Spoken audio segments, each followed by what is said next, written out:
Vamos abrir as nossas Bíblias, o Salmo 23, para a nossa meditação esta manhã de domingo. Salmo 23. Vamos ler do verso 1 até o verso 6. Salmo 23, de 1 a 6. Salmo de Davi. O Senhor é o meu pastor, nada me faltará. Ele me faz repousar em pastos verdejantes. Leva-me para junto das águas de descanso.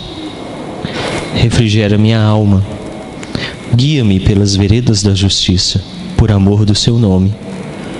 Ainda que eu ande pelo vale da sombra da morte, não temerei mal nenhum, porque tu estás comigo. O teu bordão e o teu cajado me consolam. Preparas-me uma mesa na presença dos meus adversários. Unges-me a cabeça com óleo.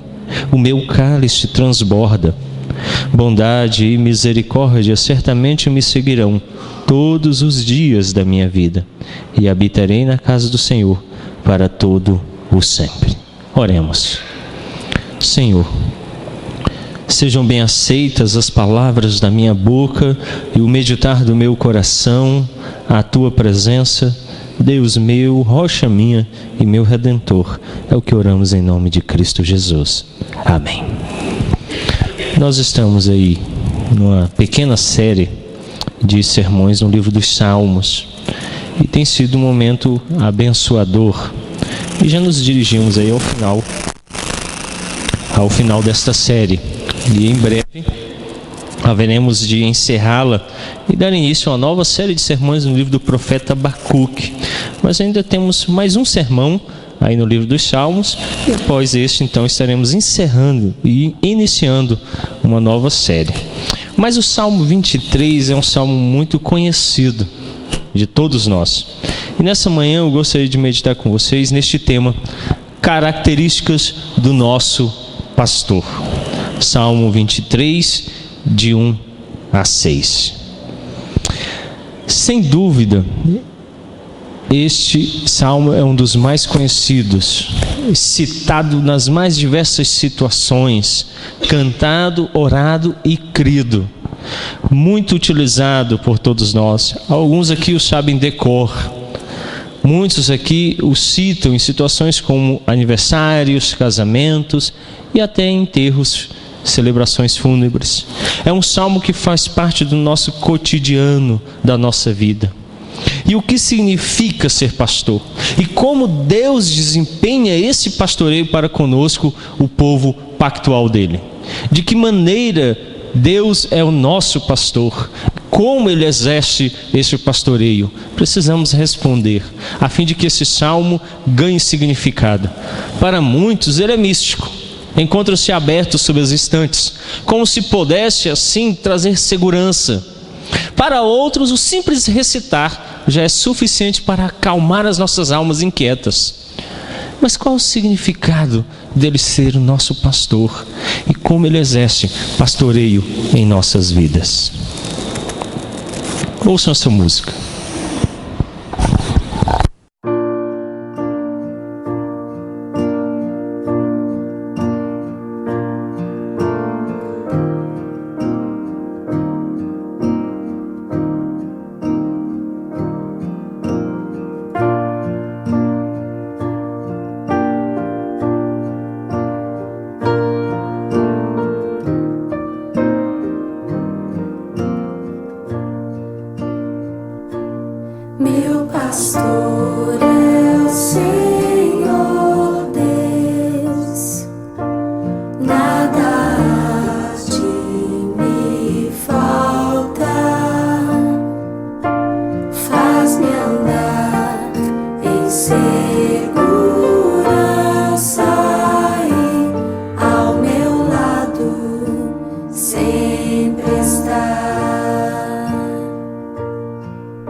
Mesmo quando atravesso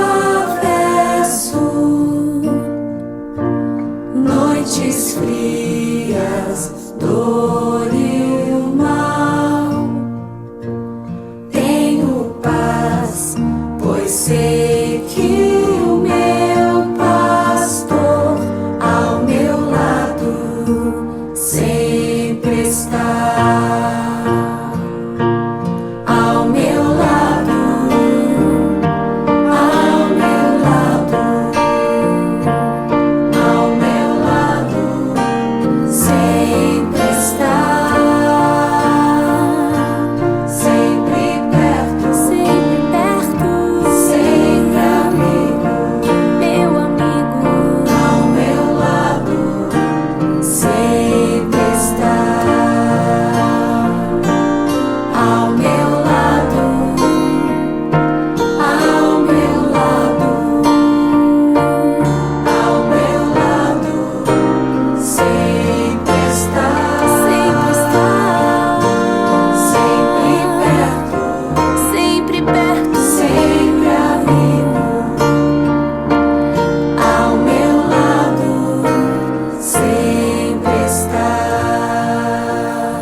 Sempre ao meu lado,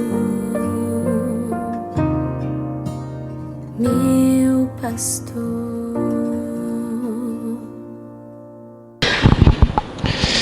De fato, ter o nosso pastor ao nosso lado é algo importante para nós. Davi está falando aqui sobre Deus Yahvé. E o nome que ele utiliza no início do Salmo, quando ele diz: o Senhor é o meu pastor. O termo Senhor é Yahvé. É o Deus pactual. É o Senhor pactual ligado ao seu povo, sendo meu pastor. Algo próprio, pessoal, próximo, que está ligado ao salmista. Davi ora para Yahvé, para que conduza suas ovelhas. Abra no Salmo 28, o verso 9. De novo um salmo de Davi, Salmo 28, o verso 9. Salva o teu povo e abençoa a tua herança, apacenta-o, exalta-o para sempre. Veja, Davi diz que Deus deve apacentar o seu povo, como se faz com as ovelhas, como um pastor faz com as ovelhas, apacentando-as, cuidando delas, dirigindo-as e conduzindo-as. O conceito pastor deve ser considerado aqui. É um dos títulos que eu acho que pesa mais sobre os pastores da igreja, porque é o único título nas Escrituras que é dado ao mesmo tempo a Deus e ao mesmo tempo aos ministros. E Davi está invocando Deus como seu pastor. No Novo Testamento há referências a Jesus como sendo o pastor do seu povo. Olha João, o Evangelho de São João, capítulo 10, o verso 11. O Evangelho de São João, capítulo 10, o verso 11. Depois o verso 14. Eu sou o bom pastor dá a vida pelas ovelhas. Verso 14. Eu sou o bom pastor, conheço as minhas ovelhas e elas me conhecem a mim. 1 Pedro, a primeira epístola de São Pedro, capítulo 5, verso 4.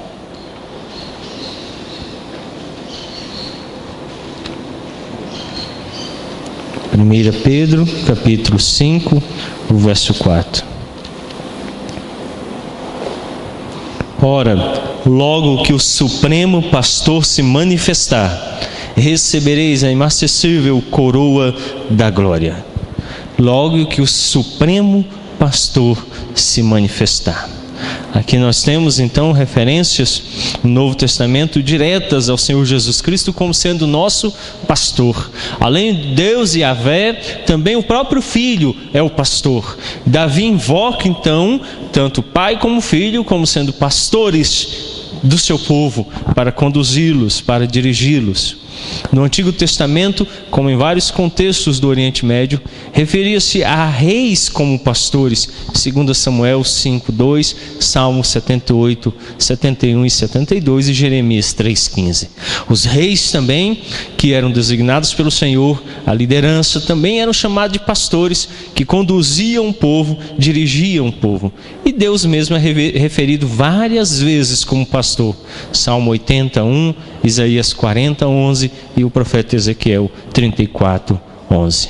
Deus também sendo chamado em vários textos de pastor de Israel, pastor do seu povo. E a primeira característica então deste pastor, ou deste pastoreio, é que ele é um pastor que restaura a alma. Verso 3: refrigera minha alma, guia-me pelas veredas da justiça, por amor do seu nome. Aqui nós encontramos então a primeira característica deste pastor, um pastor que restaura a alma. Aqui o salmista usa um termo que em hebraico significa restaurar ou converter. É o mesmo termo que está lá no Salmo 19, o verso 7. Infelizmente, a nossa tradução não é muito boa. A tradução da Nova Versão Internacional é melhor. Aqui o salmista está falando de restaurar a alma, de dar conversão à alma, regenerar a alma. Não é simplesmente refrigerar, não é simplesmente dar alívio. A ideia é essa, de alguém que pode transformar a nossa alma. Ninguém se assemelha a este pastor, porque ele é um pastor que pode ir aonde ninguém vai e pode transformar a nossa alma de uma alma pecaminosa em uma alma salva, regenerada e transformada pelo Evangelho. Então Davi começa exaltando este pastor porque ele é o único pastor que pode alcançar a alma e restaurá-la e transformá-la e dar a ela uma nova vida, convertendo ela. O principal ato do nosso pastor para conosco é a restauração das nossas almas. 1 Pedro, capítulo 2, o verso 25. Abra sua Bíblia lá na Epístola de São Pedro. Primeira Epístola de São Pedro, capítulo 2, o verso 25. Porque estáveis desgarrados como ovelhas, agora, porém, vos converterdes ao pastor e bispo das vossas almas. Veja que Pedro diz, e usando as mesmas imagens do Salmo 23, que como ovelhas estávamos desgarrados, perdidos, sozinhos, pelos montes a vagar, com lobos ferozes e leões que podiam nos devorar, passeando pelo vale da sombra da morte. Então fomos convertidos ao pastor e bispo das nossas almas. Veja que Pedro então diz que desse estado de desgarrados como ovelhas, fomos convertidos ao pastor das nossas almas, a saber, Jesus Cristo. Por isso Davi exalta em primeiro lugar que nesse pastoreio, desse pastor que nos acompanha, desse pastor que está ao nosso lado, está o fato de que ele restaura as nossas almas. Também no verso 23, no verso 1 do Salmo 23, não fica muito bem a tradução na primeira parte, quando diz: o Senhor é o meu pastor, nada me faltará. Porque no hebraico o termo, e a Nova Versão Internacional e a tradução ecumênica da Bíblia traduzem muito bem o termo hebraico. Diz assim: de nada terei falta. A ideia é: eu já tenho tudo, não necessito de nada. Por necessidade entendemos aquilo que é premente, necessário à vida, à subsistência, que é primário, que não pode faltar, é primordial, é necessário. Então ele declara que aquilo que é o necessário, nós já temos tudo. E então ele começa falando como esse pastor age para conosco. Ele restaura as nossas almas. Em segundo lugar, o pastor guarda-nos. Olha o verso 4. Ainda que eu ande pelo vale da sombra da morte, não terei mal nenhum, porque tu estás comigo. O teu bordão e o teu cajado me consolam. Aqui há duas figuras muito importantes: o bordão e o cajado. Vocês já devem ter ouvido muitas explicações sobre. São dois instrumentos. O primeiro é um pedaço de pau bem curtinho e grosso, um porrete mesmo. Aquela borduna que os índios usam para bater na cabeça e derrubar.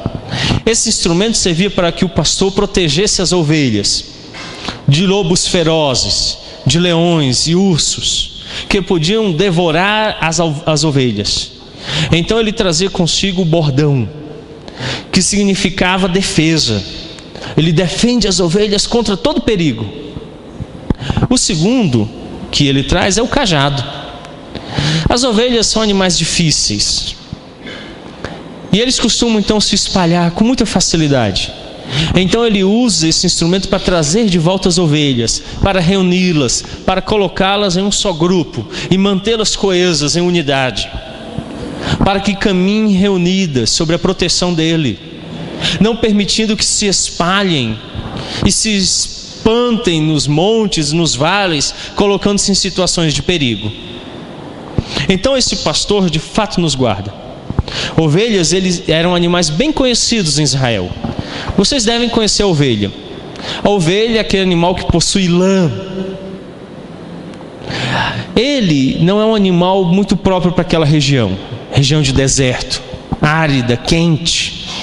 Por isso os pastores procuravam os montes e as regiões de vales profundos, onde a temperatura era mais baixa, onde pudessem encontrar pasto verdejante, onde encontravam também pequenos lugares para dar água às suas ovelhas, águas que não fossem turbulentas, causando medo nas ovelhas. Ovelhas são animais extremamente assustados, muito mansos. Você pode tomá-los e segurá-los pela lã e sacrificá-los, que eles não se movem. São tolos também. Ovelhas são extremamente tolas, dadas à facilidade de se espalharem. Têm medo de tudo, se assustam com facilidade. São nécias, não conseguem fugir do perigo. Muitos se assemelham a nós, pecadores incautos, descuidados, vacilantes, que desconhecem o grande perigo que corre em suas almas. Facilmente somos tomados para a tosqueadura, porque somos mansos, e qualquer outro animal pode nos subjugar facilmente. Se pensarmos em nossos inimigos, o diabo, a carne e o mundo, são poderosos sobre nós. Então as ovelhas, bem conhecidas do povo de Israel, são utilizadas aqui como um exemplo bem claro de quem era o povo de Israel e de quem somos nós, a igreja. Os hábitos das ovelhas não diferiam tanto das almas das pessoas, vagando de lá para cá. Salmo 119, o verso 176.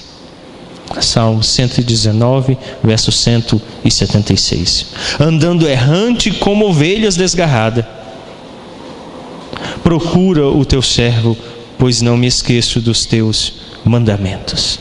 Olha, o salmista diz: ando errante como ovelha desgarrada. Olha o que caracteriza o salmista. Olha o que nos caracteriza. Somos como ovelhas, andando desgarradas, perdidas. E então o salmista ora dizendo assim: Senhor, procura o teu servo. O mesmo termo que é utilizado aqui está sendo utilizado lá no início do Salmo 23, do pastor que pastoreia, que busca, que restaura as ovelhas, que as conduz, que usa o bordão e o cajado para mantê-las unidas e em segurança. Então ter Deus como pastor significa ser guardado por Ele, estar sob o cuidado dEle, guardado de todo o mal e dirigido por Ele em toda situação. Se você não aceita ser guardado pelo Senhor, talvez você não seja ovelha, você seja bode. Sabe o que difere um bode de ovelha? Os bodes têm pelo e não lã. Eles dão cabeçada, eles dão coice, eles correm, fogem, são astutos. pastam sozinhos, são independentes, não se deixam subjugar facilmente. Então talvez você não seja como uma ovelha que pede socorro.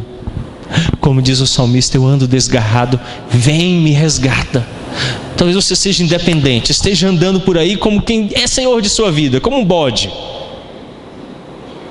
como uma cabra, não se submete ao pastor que quer conduzi-lo ao aprisco, que quer guardar você. Mas Deus os conduz. Olha o que diz o Salmo 78, verso 52, como Deus conduz as suas ovelhas. Salmo 78, verso 52.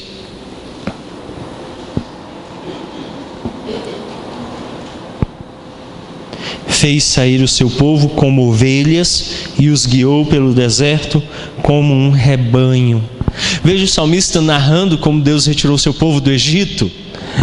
Então a narrativa que ele consegue vislumbrar daquela cena é de Deus fazendo seu povo sair como ovelhas, conduzidas por um pastor.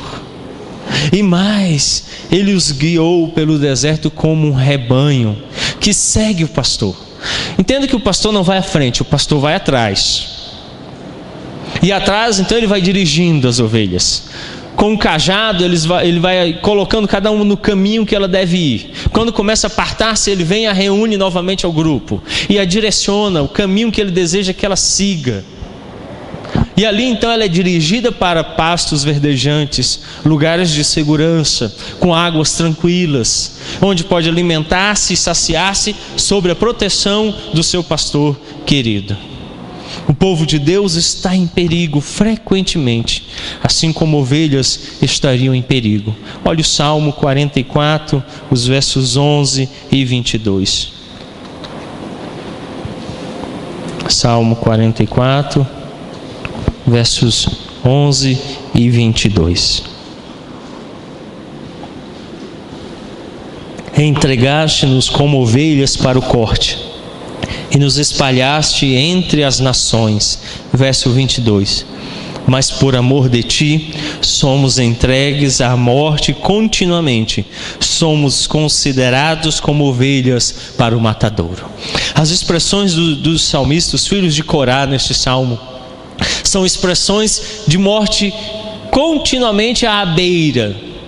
Assim estavam as ovelhas. Por serem animais muito mansos e dóceis, serem facilmente subjugados, o cuidado do pastor era contínuo. Era contínuo. A única vez que eu pude assistir uma ovelha morrer, eu não ouvi um único balir dela, uma única resistência. Simplesmente ela foi segurada pela lã e a faca passou-lhe ao pescoço e ela sucumbiu. Mas agora, recentemente, tive a oportunidade de ver um outro caprino sendo morto. Teve que ser subjugado por laços, amarrado, pendurado, recebendo pancada e finalmente um corte. A ovelha não expressa nenhum balir. Então o salmista diz que como ovelhas fomos entregues ao matadouro. Ele conhece muito bem a cena de ovelhas sendo tomadas por ladrões, por lobos, por leões, e constantemente em perigo. Por isso o pastor em todo instante estava guardando as ovelhas. Em todo instante Deus está nos guardando, Deus está cuidando de nós, porque os perigos são constantes. Tolo é o crente que acredita não estar em perigo. Talvez como ovelhas desgarradas, caminhemos pelos montes, pelo vale da sombra da morte, como se nada estivesse acontecendo. E como disse o apóstolo Paulo aos presbíteros da igreja em Éfeso, cuidado, lobos vorazes estão prestes a devorá-los. É assim. Então o nosso pastor está sempre guardando a nossa alma, que ele restaurou para nos conduzir ao aprisco em segurança. O pastor supre, versos 5 e 6. Abra no Salmo 23. Salmo 5, 23, versos 5 e 6. Preparas-me uma mesa na presença dos meus adversários. Unges minha cabeça com óleo, o meu cálice transborda. Bondade e misericórdia certamente me seguirão todos os dias da minha vida, e habitarei na casa do Senhor para todo o sempre. Agora o salmista usa a imagem do dia a dia. A mesa é o lugar de alimento, o sustento. Essa mesa é lugar do banquete de vitória. Ele diz, olha, uma mesa preparada à presença dos adversários. Era aquele banquete dado depois que a vitória era vencida, que a vitória era dada, que a batalha era vencida. Então ali se preparava um banquete para celebrar esta vitória. Essa mesa é lugar do banquete de vitória, uma celebração. Nossos inimigos foram vencidos à cruz e celebramos isso na mesa da comunhão. O pastor restaurou as nossas almas. O pastor tem nos conduzido em meio ao vale da sombra da morte, tem guardado as nossas almas. Então agora ele nos convida a mesa da vitória na cruz, aonde ele se torna o nosso pastor mais próximo de nós, porque de fato está ao nosso lado. Davi agora relata as bênçãos que Yahvé, seu pastor, lhe concede. E ele então encerra dizendo: bondade e amor firme seriam dele durante todos os dias da sua vida. Quando ele diz aí bondade e misericórdia, na última vez que eu estive pregando um dos salmos aqui, eu falei que esse termo misericórdia utilizado aqui, como foi utilizado no salmo anterior que nós vimos, é o termo Hased. E o termo Hased é a bondade amorosa de Deus para conosco, a bondade dele que nos salva, que nos restaura. Essa bondade amorosa, essa bondade que nos salva, ela é aplicada a nós pelo Deus pactual. O Hased dele, o amor, a bondade de fidelidade pactual de Deus para conosco. Então Davi está dizendo que a bondade e o amor firme de Deus estão com ele por toda a vida. Não é uma bênção temporária. O Salmo 23 não invoca uma bênção temporária ou material, mas o Salmo 23 invoca uma bênção para a eternidade. O que o Salmo 23 está falando é a presença de um Deus que é o nosso pastor, esse Deus que restaura a nossa alma, esse Deus que nos guarda de todos os perigos, esse Deus que nos dá uma mesa de vitória à presença dos nossos inimigos. Por isso, nessa manhã, quando nós nos dirigimos à mesa do Senhor, nós vamos à mesa como a mesa da vitória, porque na cruz o nosso pastor venceu os nossos inimigos e nos deu a vitória eterna, ou seja, vida para sempre. Curva sua fronte, feche os seus olhos, vamos orar, vamos falar com Deus. Pai querido, o Senhor tem nos concedido grandes vitórias, e esta mesa, a mesa da comunhão, nos aponta, ó Deus, a maior vitória de Cristo, a vitória da cruz, onde Ele venceu o pecado, onde Ele venceu o diabo e o mundo. E agora o nosso pastor supremo, que se manifestou a nós e restaurou as nossas almas, porque antes éramos como ovelhas desgarradas, mas agora Ele nos restaurou ao seu aprisco. Mesmo assim, ó Deus, grandes perigos cercam as nossas vidas. Como o próprio apóstolo João disse, ainda estamos dispostos ao mercenário que pula a cerca do aprisco e toma a vida das ovelhas. Mas Ele é o nosso bom pastor. Ele entra pela porta e Ele conhece as ovelhas pelo seu nome, e Ele as chama, e Ele cuida de cada uma delas. Que grande segurança é esta, saber que estamos guardados em o nome do Senhor Jesus. Também, ó Deus, nós te agradecemos, porque esta mesa posta, ela é colocada à presença dos nossos adversários, porque o Senhor é conosco, e a sua bondade e o seu amor firme está sobre nós para todo sempre, É o que nós oramos em nome de Jesus Cristo. Amém.